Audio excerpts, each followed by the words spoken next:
Hey guys, this video is for educational purposes only. Please do not break the law. Welcome back to Green Thumb Depot's Growers MBA podcast. In this episode, we have a very special guest, Brandon Vandeloo.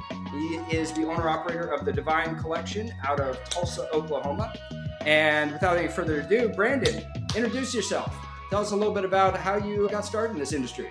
Thanks for having me, bro. I'm looking forward to chopping it up with you for a bit. I will correct you right out of the gate. We're just going to say Oklahoma, formerly Tulsa. We just relocated down south. I'm damn near Texas these days. I'm a Southern boy now.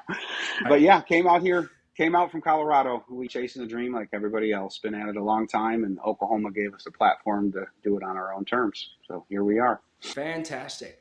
Well, I personally know you because of your supreme quality of concentrates that you produce. You also have some beautiful flower. I'd like to take time this episode to really get into the post-harvest processing that you do and the products that you make out of it. Tell us a little bit about the different products that you do make, and then we'll drive down into some of the details of individual products. Yeah, no, we're a full service entity. I mean, we do everything from flour to all solventless categories. Hydrocarbons are a thing of the past, but if it can be done with ice and water, we basically cover that base. But have a couple of retail stores here in southern Oklahoma, so it's from seed to sale. We kind of cover it all. Fantastic. So let's talk a little bit about the flower before we get into what you process. How do you grow? What are you using out there? What kind of newts? What kind of lights? Oh, that was a baited question right there. So Heavy 16. I was a long-time probiotic farmer. I'm a big fan of kind of curating the soil. Heavy took that Dutch two-part structure and gave us a soil farming philosophy behind it. So it's kind of the best of both worlds for me.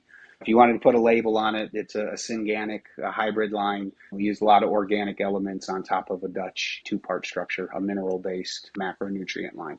So, but yeah, Heavy 16, a couple little secret sauces, little tweaks and things we do on our own, and pretty standard. I mean, I'm a cocoa guy, drained to waste, LED and under canopy. It's nothing fancy. It's the perfect recipe right there. All right. Well, let's focus on live rosin. This is my favorite, live rosin. Honestly, that's my go-to. Can you tell us a bit? Let's get into it. Let's talk about, is there any like special things that you do when you're actually growing the flower before you're harvesting, because you know that you're going to go and take this into live rosin? Yeah. I wouldn't say that there's special things that are done, but there are some alternatives to bringing it to harvest, ripening for flower. We tend to stay in that bulking phase of development.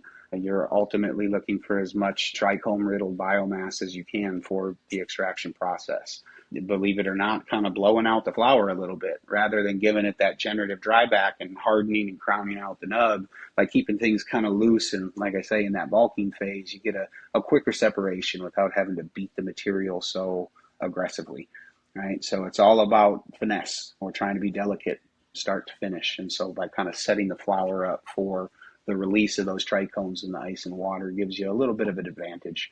That's really the only caveat. I mean, a couple feed tricks, try to increase resin density, things like that, the bulbosity of the trichome itself. But it's like growing weed. To have good hash, you got to have good flower first. So you're kind of shooting for a little bit looser colas then, not so tight? Ideally. Okay. Ideally. Okay.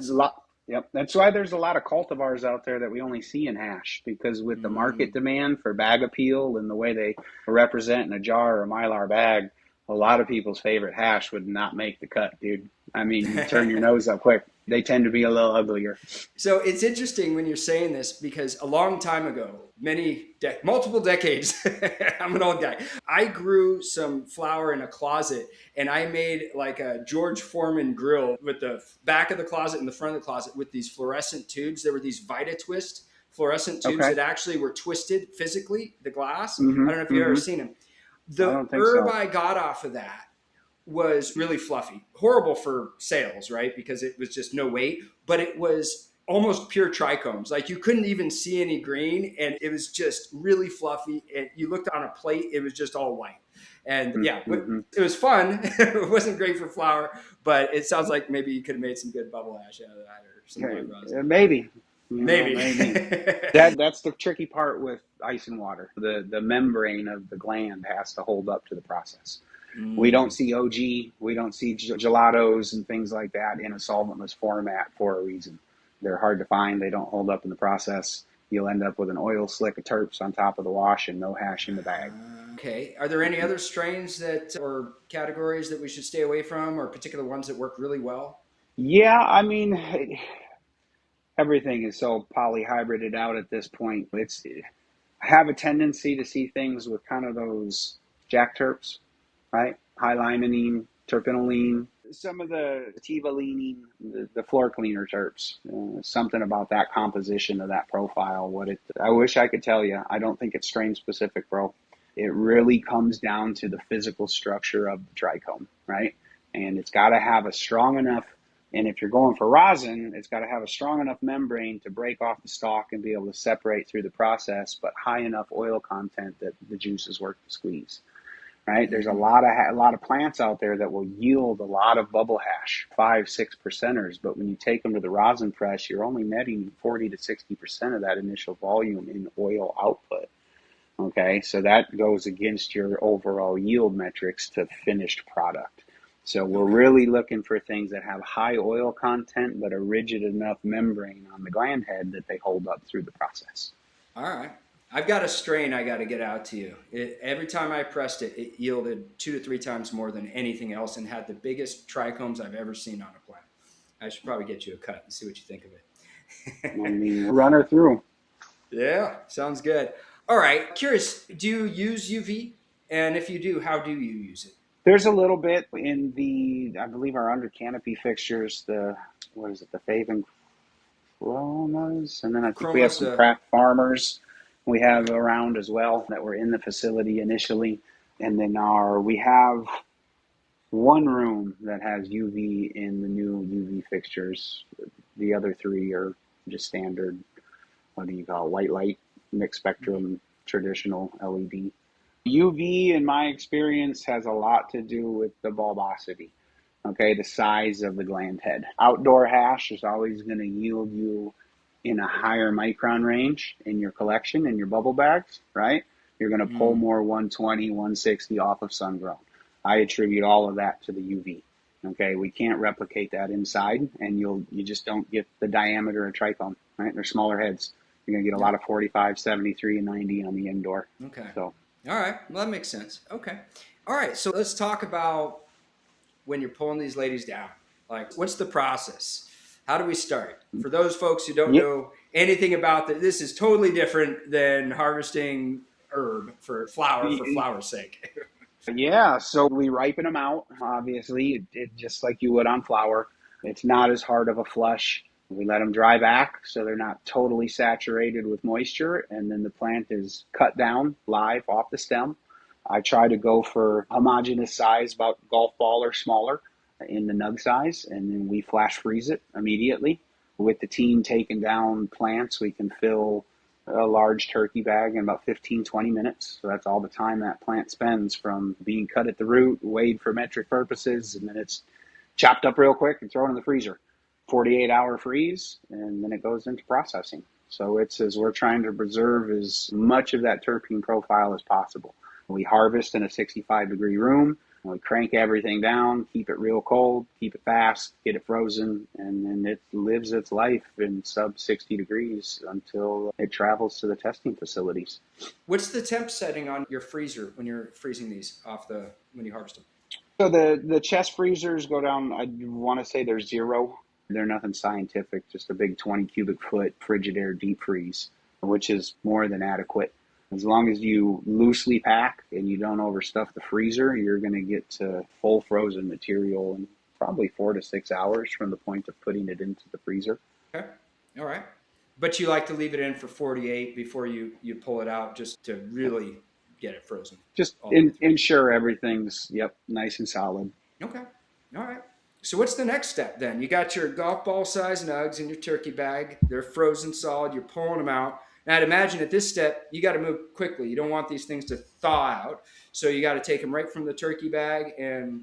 Yeah, so you'll prep the wash machine. Whether you use machine or bucket, the process is the same, right? Cold water.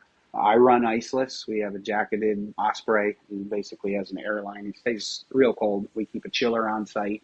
with a reservoir of 37-degree water. So the vessel is filled with a set amount of the water to accommodate the volume of biomass going in, right, of the frozen weed. And then basically it's a soak. You prep the material, everything comes to temperature, you're softening the weed, and then you agitate it, whether that's by hand in a paddle or, again, in a bubble machine or an Osprey. I'm a big low temp fanboy. Levi's being a Colorado guy myself, we go way back. Ken Wall had a big push. They came out, Levi debuted his Osprey at my facility in Tulsa. Nice. We did a 2-day hash class, and yeah, I fell in love with the damn thing. That was my first experience using it, and I barely let them leave with it. So it's a game changer. The boys really put together a good. I was a big hand wash guy. It's all about, like I said, you got to be delicate, and the ability to dial in RPMs, how their impeller is built, the water vortex it creates. It's a good machine. Very good separation, not a lot of contamination, and yeah, it allows us to do a lot. I'm one guy, and I'll process 100 to 200,000 grams of fresh frozen in a week. 200,000 grams in a week. 200,000 grams. Yes, sir. Nice. All by yourself. Yep. Wow. All by myself. Automation, man. Awesome. It's great to hear. All right. So let's talk a little bit about, because we kind of skipped over it. Tell me a little bit about the bags that you're putting this into, the nested bags, the microns, what the point is. Can you describe how that works for me? Yeah, so I just upgraded from bags to stainless steel screens. We have an auto sieve system that basically vibrates, but it's the same principle. The bags are no different than like a nylon screen printing bag, right? They're rated in LPI, or micron lines per inch, or your micron, which is just a fancy way of describing porosity, right? So the smaller the micron number, the smaller the hole. So you have these filter bags that you're draining after you wash and agitate the material. It's just a mechanical separation. The trichomes are cold, so they're brittle. They're hydrophobic, right? So they do not absorb the water. They fall down into solution. You drain that water through your filter screens, and that's how you collect your different grades of hash. So whether you want to do one small screen and get it all in one run, or if you're getting into more artisanal production, you're going to separate that with multiple micron variability, right? So when you're using the bags, those are nested, right? So the one on the inside would have the biggest pores, and then the one on the outside would have the smallest pores, and then there's something on the outside to catch everything else. And you would just pull them out one at a time and process the different size trichomes, heads, whatever's in that particular thing, that size bag. But when you're using the screens, are you doing this a little differently? This isn't nested. Here you're actually fundamentally it's the same process. So in the Osprey, one of the beauties of the system, so I take you back a quick decade, we used 30-gallon Brute trash cans, right? And you could use a kayak or go to the restaurant store or the restaurant supply, and they make these giant whisks for people that are making like 30 pounds of cookie batter at a time, right? Those things were a game changer because you could just, I know the motion looks horrible, but you could just plunge that thing in a bucket, and it was so much better than rowing. What that does to your back is murder.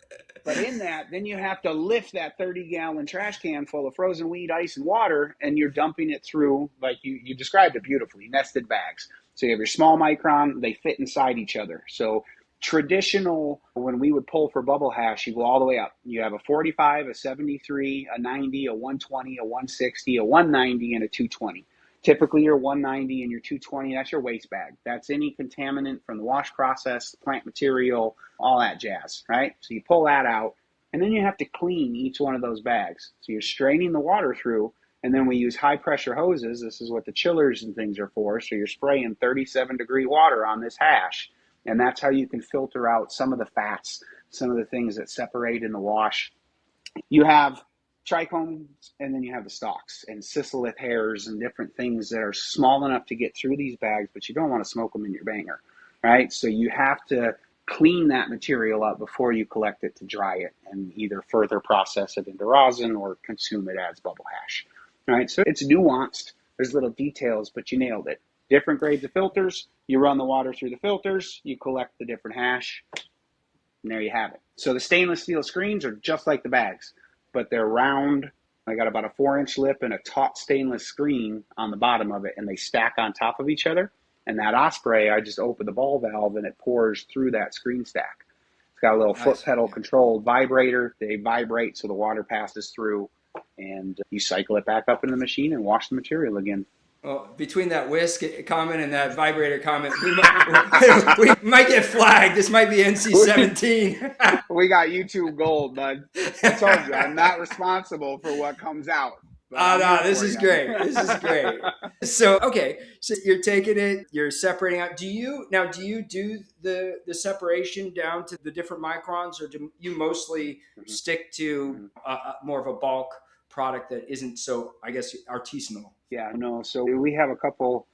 I'll give a little game for some other hash processors out there. There's options, right? If we're pulling for bubble, I want a full 8 stack, okay? Because different microns, you're going to have different levels of maturity in the trichome gland at the different sizes, right? Mm. So in the early 2000s, all your extractors choice, it's always 90 micron, right? And indoor flower, 90 micron, it tends to be that's what we call the money bag, right? And a lot of times that doesn't even make it to market because the hash maker is going to keep all that in his pocket. It's the juice. But that being said, I have a love-hate relationship with rosin, right? I Really? am a yes, I am a solventless altruist, if you will.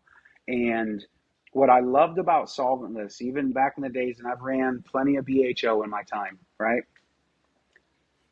Before freeze dryers, before rosin, bubble was the ultimate flex. If you had a Mm. full 6-star melt, that was one of those because again, it takes so much care in the garden and through post processing to get it to the point where you have a bubble hash that will melt on a nail like a dab of BHO, right? Clear heads, very little contaminant, beautiful experience.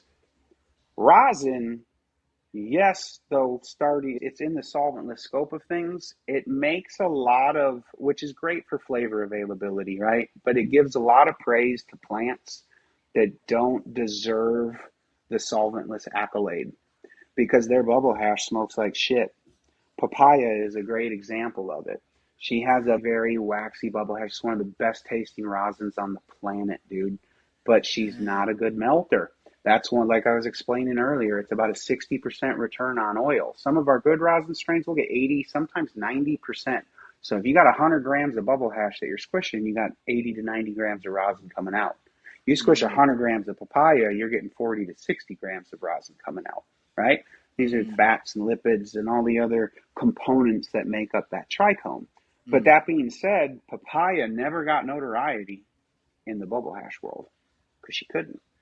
It didn't meet that. It was just a flavorful flower, right? But Mm. once rosin comes in, it's a further filtration and you're using heat and pressure to squeeze the oil out of the gland head.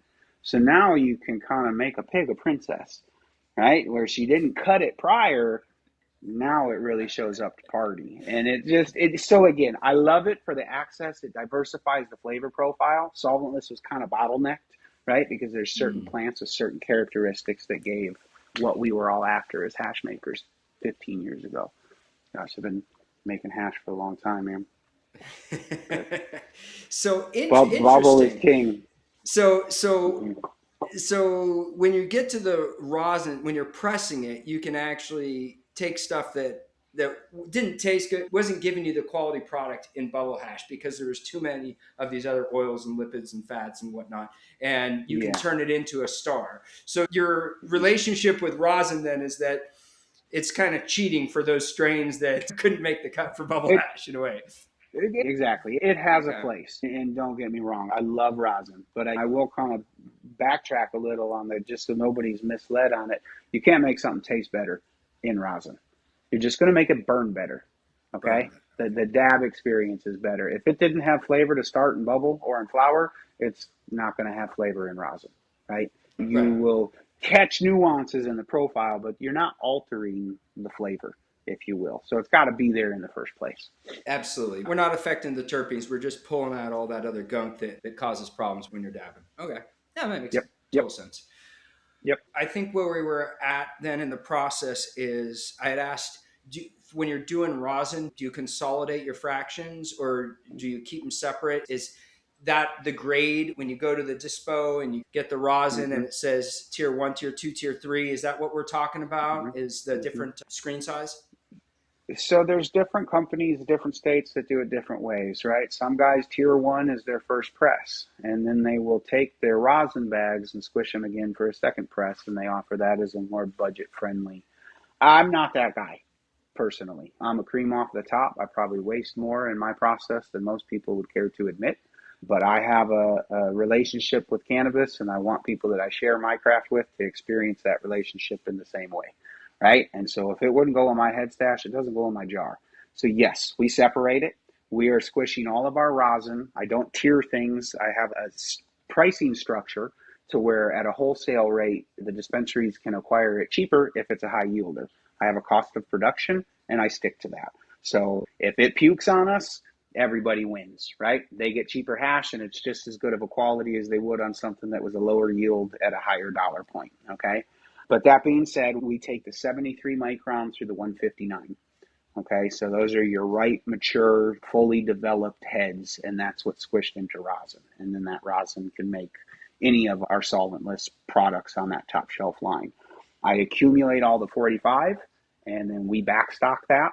And when I have a large enough batch to justify applying a test to it, I will do different blends of flavor, kind of curate. I have a little fun, put my mixologist hat on and match up terpenes and try to make unique blends. And then we squish that, and it's sold at a ridiculously fair price, which gives folks again, access to that kind of a product without breaking their wallet.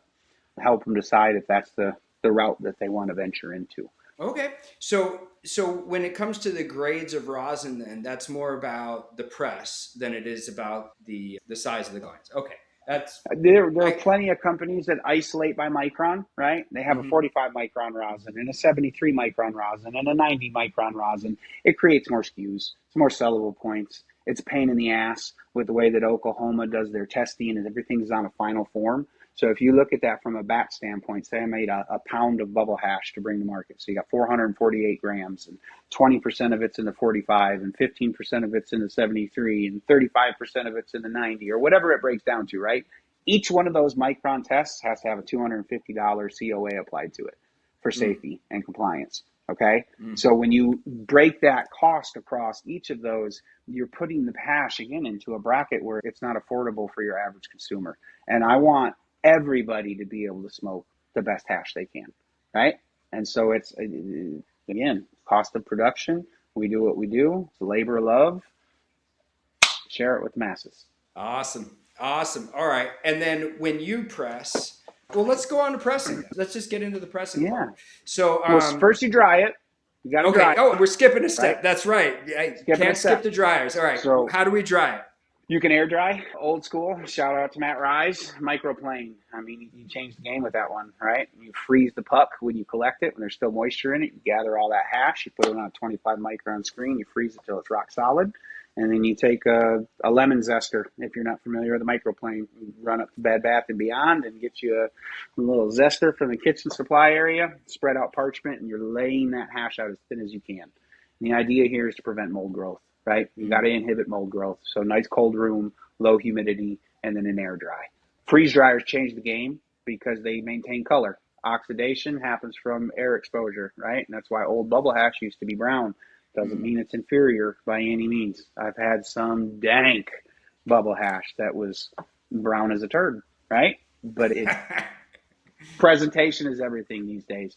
In the world Yeah. of social media and flexing on the gram, it's got to look pretty, right? So Well, freeze dryer you solves that definitely problem. flex on the gram. I mean, we got to give you a shout out to your Instagram handle Thank here. you. You've got some of the most beautiful pictures of rosin and your ladies too growing. I mean, just Thank beautiful you. plants. Thank you. Yeah, that's Canada Divine, I believe, and Yep. Divine Tulsa too. A couple channels Yeah, there. Divine Tulsa is the company. Canada Divine's my personal. Yeah, if you want to be subjected to my horrible sense of humor, Canada Divine's the one. If you want hash porn and professionalism, Divine Tulsa is probably a better fit. All right. All right. So, okay. So the freeze dryer, you Mhm. use a freeze dryer. What kind of settings? What's the SOP for that? So there's some small variables based on volume of hash going into the freeze dryer is going to dictate dry time, right? Because it's based off of volume. So freeze dryers work through a process called sublimation. It's pretty tight. You're basically void of atmosphere. You put everything under a vacuum. When we put organic things, especially liquids, under vacuum, it lowers their boiling point. Okay, so under a vacuum at 30 degrees below zero, we're warming the shelf that the hash sits on up to, my preferred is between 40 and 45 degrees Fahrenheit. And at that, you trigger the boiling point of this water. So it turns directly into steam, right? It off gases from the hash, and then the sublimation process is it's immediately recondensing to the barrel of this freeze dryer. So it's going from a steam vapor directly back to an ice, okay? And then that ice is all collected on the barrel, pulls the moisture out of the hash, comes out cold and dry. Takes, on average, depending on, again, how much material is in the freeze dryer, you're looking at somewhere to 18 to 24 hours for that process to complete. And then it's ready for either packaging as bubble hash, or we take it to the next step, to the rosin. All right. And I would imagine that, just a theoretical thing, basically you're trying to keep that set point on the temperature in that freeze dryer right close to the boiling point of water under vacuum. Because if you go any additional heat or vacuum, you're going to be pulling off those low molecular weight terpenes. And the whole point of this process is to keep those terps, all the terps, as much as you possibly can.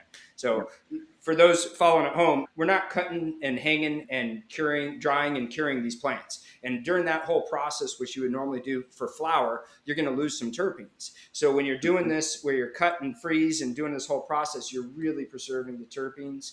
And so you definitely don't want to go to the vacuum oven and just suck them all out after all that work. Yeah. So, okay. Absolutely. 68 degrees is your threshold, right? That's when all of those, volatiles start to off gas. So everything's got to stay below. But hash gets real sticky and unmanageable above about 45 to 50 degrees.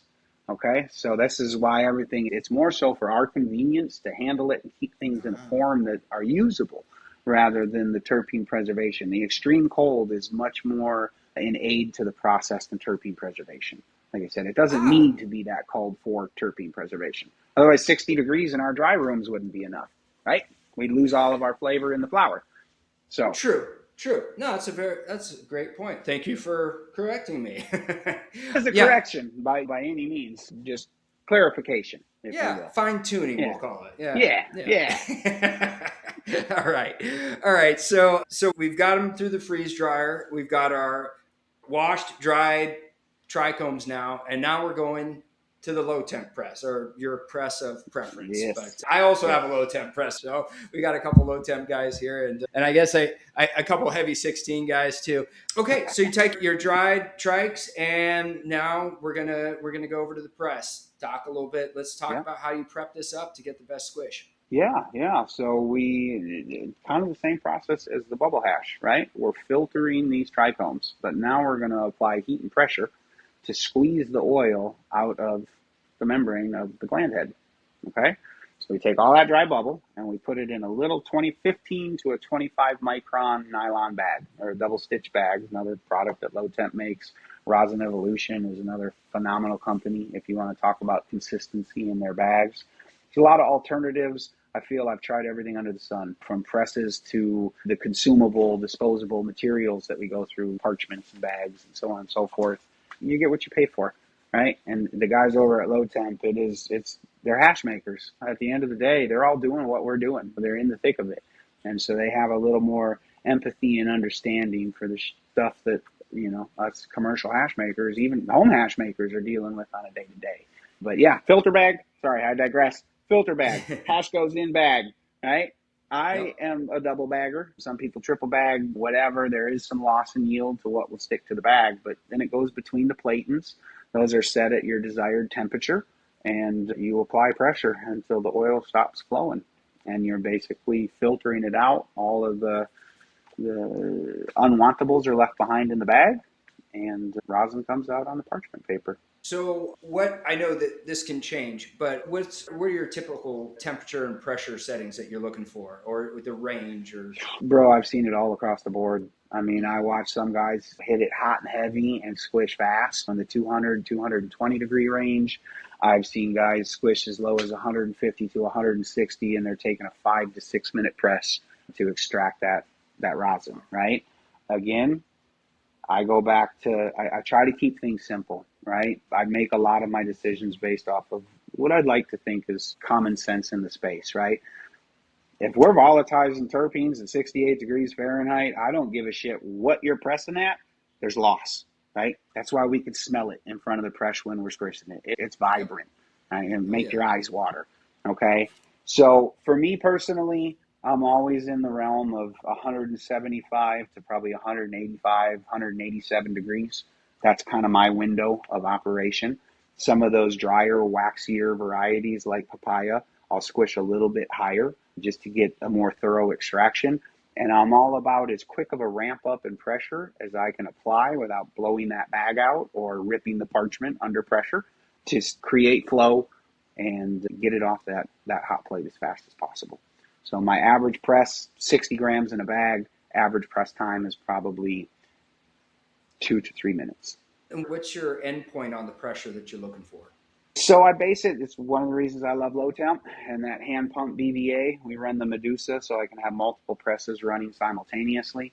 But it kind of gives me a feel. I can't really describe it, but as you're applying pressure with the pump, you'll kind of feel a give, and then you get hard resistance, right? You can watch it on PSI, but it does the same thing from 500 PSI up to 2000 to 2500, right? There's give, and then you hit resistance. At that resistance point, I let the heat do the work. We create a directional flow envelope that rosin bag is in, so it spits the rosin right out the front of the press. And you just kind of modulate the flow rate. And again, it's just, I think, comes with squishing hundreds, if not thousands of pounds of hash at this point. Which I wish I had a better way to say, hey, do this. But again, you don't want to ramp up too fast. You want to apply pressure so you have even heat across that filter bag, but not so much pressure. You put too much pressure in it, those stitches will break and you will squirt hot rosin or hot hash out of the front of that press. And the guys that like to look down there at it, oh gosh, it scares me. Put safety glasses on. You might look retarded, but could you imagine? Oh my God, you can't get that out. How'd you lose your eye? Hot rosin? I was trying to push the press too much. That'd be a story for the grandkids, man. Right? Oh, that'd be horrible. My goodness. That'd be horrible. But yeah, so it's a feel. Slow ramp up. I kind of max out around 2,000 to maybe 2,500 PSI on plate and pressure. That low? You know, at that. Okay. Yeah. Well, and that, for me, again, is trial and error. Higher pressure, you will increase some of your yield, but I get undesirables. I notice more carbon in the banger after the burn. I can taste it. Again, I'm after the cleanest experience that I can find. And so if that means throwing a little bit away, cream rises to the top. And that's what we're after. It's the price of perfection, right? That's it. Nice. Well, practice makes better. Practice makes better. When you're describing your process, how it's all about feel and everything, you're like the rosin wizard as opposed to the pinball wizard. Like you're all doing it by doing it all by feel. For those of you that things get a hip thrust every once in a while. It comes with the territory. And for all of you that don't know what pinball wizard is, go look it up on YouTube Music or something. You're too young. We're not that old, are we, dude? I am. I am. I'm older than you. I know that. Yeah. All right. So you've got your product here and your live rosin. And for those of folks that are in the commercial business, let's talk about packaging that up. Like how quickly, what do you do after you squished it? How quickly do you get it into the containers and what temperature? You mentioned that earlier. Special containers maybe that work really well for you. Yeah, no, I'm a simple guy. Glass mason jars, they work great. I love glass. I store all of the bulk. It's going to depend on what final format you're taking it into. Okay, rosin comes in multiple consistencies. Okay, most traditional and what most people are familiar with is cold cure batter.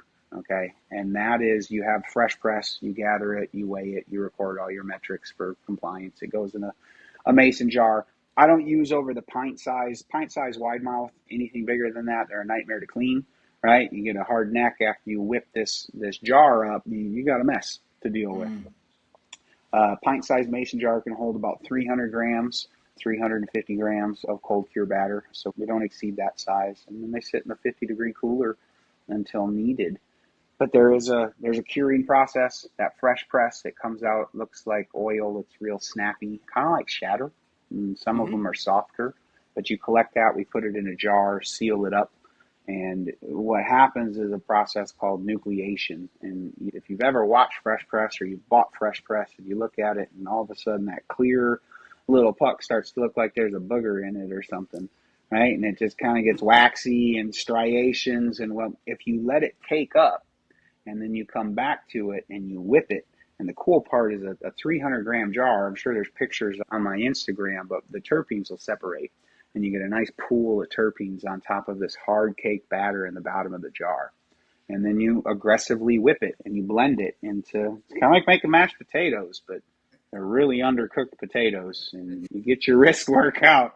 But yeah. Another wrist workout. And that is the cold cure batter process, right? Okay. Some guys do fresh press. I think they're masochists. That is torture. If you have ever tried to put a few hundred grams of fresh press into nice, even-looking balls into a jar and get it out to consumers, there's a reason we don't see it, kids. Again, you want fresh press, rig up a hair straightener will squish hash into beautiful rosin. Hair straightener and an Irwin clamp. That's how we all started. Nice, yeah. But, that's right. Yeah. Fresh press is a novelty for a reason, and not to mention it's going to naturally nucleate over time. It's going to auto butter as it sits on a dispensary shelf. So you're buying a gram of what you think is fresh pressed, and you open it, and it's a dry little puck of wax. So, yeah, reasons for these things. Yeah. All right. Well, that's fantastic. So we kind of come to the end of this particular product processing. Like, what other types of extracts do you make? Tell us a little bit about them. I mean, I know you make just about every one. Maybe just to provide like a little glossary so people know, because I think there's a lot of people that aren't really sure what all these different terms mean. Yeah. So the rosin can be further manipulated, like I said, into other consistencies. So we can do a solventless diamond, which is a mechanical separation of the THCA, and then I put that through a clarification process that makes it translucent and faceted. And then the terpene faction is pulled out of that extract in that isolation process, and the terps are reintroduced to the solventless diamond. They're pretty sweet. I mean, it's fancy, it's unnecessary, it doesn't get you any higher or less higher or taste different. If anything, it takes some of the flavor away from the batter, but again, it's the novelty of it. We can do jams, which are a naturally crashed out crystalline structure in kind of a terp juice. This is secondary heat and under pressure. THC is crystalline in nature, and it will kind of precipitate out a solution similar to, you ever made rock candy?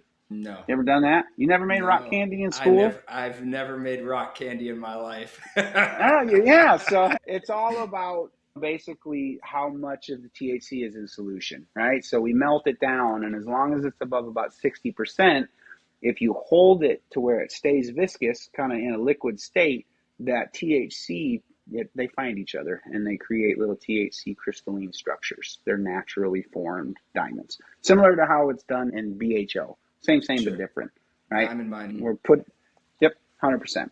So you can do the jams. We can make vapes, disposable cartridges. There's no cut, no fillers. Again, that's as simple as 180 degrees in a sealed jar for 24 hours. And it's basically a full decarboxylation of rosin. Rosin turns into liquid at that point. So you do live rosin vape pens you're not cutting it with terps or anything to make it less viscous? Nothing. It's the exact same product that you get in a jar of hash. Unadulterated, just changed its form. Yeah, that's awesome. Okay, so any other products that come to mind, or have we gotten to the end? I mean, you're that's pretty much it. Your bubble hashes, your isolates, your jams, your diamonds, your vape carts. Obviously, you can take rosin into anything. That's kind of the beauty of it. You can nanolyze it. It's great in edibles, topicals, you name it. It's very versatile as a concentrate. So it's, no different than what we're used to in the space. It's just created through a different process.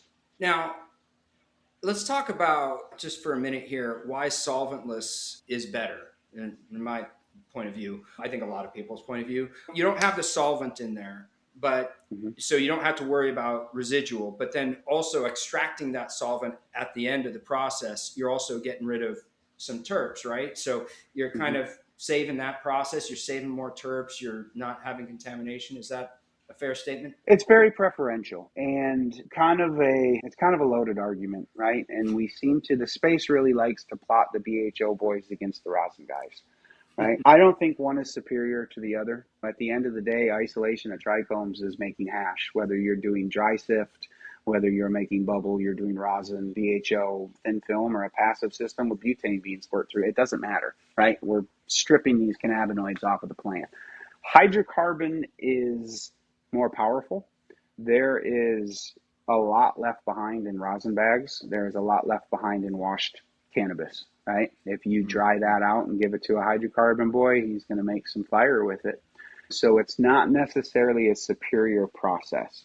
This is more of for me, and why I'm a solventless boy, and I've been around a long time. I mean, I got to dab the raw clear the year the boys, my breeding partner and I, Fabian, and then shout out TG Genetics, long gone and dead. Gosh, that was another lifetime when we were doing that thing. But when I experienced distillate for the first time, the nerd in me was fascinated with the process. My lungs despised the feel, right? I'm not an asthmatic person. I couldn't breathe. I mean, how mucousy and the film, and that you could feel it on your teeth, and it didn't feel right to me. And I was already smoking bubble hash at that time, and it's an effect thing. Again, at the beginning of the day, I'm a flower head. And when I smoke solventless concentrates, I get the effect of the cannabis the way that it's intended, right? For a lack of a better term, hydrocarbon feels kind of adulterated to me. It's whether it's more singular or whatever it is, the effect doesn't have that full entourage, full body feeling, right? When I smoke something or take a dab, I want it to feel like a hug. And BHO it doesn't do that. I don't get the warm tinglies. I just get a little spun out, and 20 minutes later, you're like, what happened? Maybe I should take another dab. It's just different. All right. A nice, warm, terpy, beautiful smelling hug. I love it, man. Just a hug, exactly. All right. What else can I pick your brain about? Oh, so you were talking about waste, right? And this makes sense. When you're blasting something with BHO, I mean, you could grind that up as much as you want and suck every last bit of oil out of that. When you're doing rosin and you're washing, you're leaving something behind. What do you do with that? Do you sell that as partially extracted biomass for folks that are doing blasting? In the lovely state of Oklahoma, I get to pay to throw it away. It goes to a medical waste facility. I did in the past. We used to make RSO. We would use a centrifuge, spin out all the water out of the material, and just kind of had a little jerry-rigged drainage vessel that you'd put everything in, and it spin at a high RPM and extract the water, refreeze the material, and then give it to a hydrocarbon guy. Unfortunately, he was a near and dear friend to me up in the Sand Springs area. He's no longer out here in Oklahoma, so that has become a thing of the past. I've been on the lookout. My goal is to become a zero waste processing facility in that regard, right? So all of the squish bags I keep saved and tagged, they get transferred, and then trying to do the same with the washed weed as well. Because like I said, I try not to be a hater. It's different strokes for different folks, right? And hydrocarbons do have a space in the place. For me, it's a no gas in my hash. I don't want the chance or the worry of a residual just because we can, just because it, again, comes down to preference. Some people love to eat fast food, some people don't, right? And your reasonings behind that are your own. And I think it gets a little political, it gets a little personal, so again, to each their own. I condemn no man. But if you have the option to smoke cleaner, better, a better option for you. But again, there's that argument. It's subjective. Yeah. Rosin is loaded with fats, and lipid pneumonia is a real thing. When we're vaporizing soluble fats every time we take a dab of rosin. And so I'm not going to sit here and say that one is better than the other. But again, for me, it's a preference. I try to be conscientious of what goes into my body, into my gardens, I don't have to worry about ice and water, right? It's interesting you're talking about lipid pneumonia because I know I love flower, but the convenience of having a pen and some live rosin and all the terps, I just love that. You can take it wherever you're going. You don't have to worry about offending people because the smell. But I have noticed that I run a lot. If I'm hitting that pen and I go for a run on the beach, I feel a little wheezy if I've been doing it a Mm-hmm. lot. Not like one hit, but like if I've been hitting my pen Mm-hmm. for weeks when I haven't been smoking joints, I can feel the wheezy a little. Whereas if I've been Mm-hmm. smoking joints, I don't feel like that's the problem. And it's a Mm-hmm. problem. And I was thinking there's nothing in the rosin that isn't in the herb itself, right? We're not adding anything. No, But what we no. are doing is we're combusting when we're smoking a joint. So I'm wondering if Mm-hmm. the combustive process is what keeps that out of your lungs I essentially, I and think why. there's a couple factors, right? Combustion versus vaporization, right? Mm-hmm. So in Yeah. that combustion, you are burning up a lot more of what that is. How much of it off gases off of the joint, just off of the cherry, as the ember sits there and smolders, right? Yeah. But at the end of the day, what happens to your dab rig after a few dozen dabs? Time to clean it. You think that ain't Well, happening in your lungs? Especially guys that are ghosting these hits. Shout out to you. You're a stronger man than I. But I think it just comes with the territory. Now, yeah. long-term ramifications, I've smoked hash for, heck, the last 20 years, and I have no breathing issues whatsoever. And I Yeah. smoke the joints like a chimney. I'm an unapologetic backwoods smoker. That's my guilty pleasure at the end of the day. Right? So Unapologetic even backward that, smoker. I What? am. Yeah. Here I sit here. I try to be conscious about what I put in my body. No, the backwoods are that's my guilty pleasure. I don't drink soda, but I'll smoke a backwood.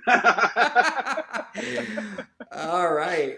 And yeah, okay. All right. Yeah. And I've noticed, well, the other thing is you're talking about your body cleaning your lungs because the body's own mechanism is to expectorants, Yep. create that. So you have mucus and phlegm and you have all these hairs, the cilia in there, and it basically will bring that out. So if back in the days when we all used to smoke bongs and whatnot, maybe you still do. Mm-hmm. I haven't hit one in a while, Mm-hmm. but you get these big loogies and you cough it out Oh, and dude, black and the what hot like. shower in the morning and just put a resin glob on the bottom of the tub. Oh, but that cleans your lungs, and if you're not yeah. getting that when you're vaping, that could be part of the problem too. Maybe the Mm-hmm. ash Mm-hmm. component, the combustive byproducts, trigger your body to say get this shit out of the lungs. Whereas when you're you're vaping the rosin pen, it's not telling your body to get rid of anything, and maybe that's part of the issue too. I don't know. It could be, I think temperature plays a part too, right? So in a joint, you have the heat of the smoke, and that heat is disabling that cilia temporarily. So you're not feeling as phlegmy and mucusy through the process. Where in a dab, we're so dialed back in temp, most people are filtering it through water, which is cooling off the surface area of that smoke that much more. So I think that's where, because I get the same way. I go hard on rosin. Bubble hash doesn't do it to me as much. But again, bubble is not as clean. You got to clean the banger a little more. You have it's kind of more of a ritualistic process, right? So the kids these days, dabs are it, right? The rosin is king. Oh So yeah. let them have it. But yeah, I do. I cop a wheeze, but again, I attribute it to you're vaporizing a wax. What do Yeah. you expect to happen? It's gonna cook. Right. You feel a little unwell. Abstain for a day or two. Smoke a joint like the rest of us. It'll clear out. It'll be good.